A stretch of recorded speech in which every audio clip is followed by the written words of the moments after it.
Starting with the name of Allah, who is most beneficial and merciful. Good morning, class 2. Hope so you are all fine. So class 2, open your Urdu books on page number 29. आज हमने जो unit start किया था उसकी जो reading है वो आगे पढ़ेंगे, ठीक है।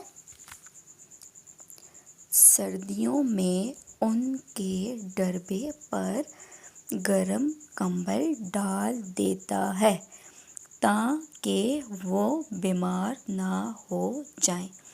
अब्बा घोड़े को उसके अस्तबल में बांध देते हैं। अस्तबल उस जगह को कहते हैं जहाँ पे घोड़ों को रखा जाता है। गाय, भैंसों, भेड़ों और बकरियों के लिए भी एक जगह बनाई गई है जहाँ गर्मी और सर्दी के मौसम के लिहाज से मुनासिब इंतज़ाम मौजूद है। बिल्ली तो सोती ही साइम के कमरे में है। साइम सब की खुराक का ख्याल रखता है।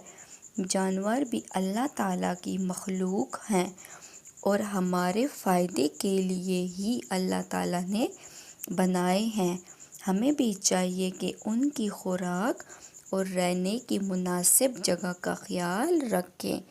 क्लास 2 आपने ये रीडिंग करके आनी है। अल्लाह हाफ़िज़।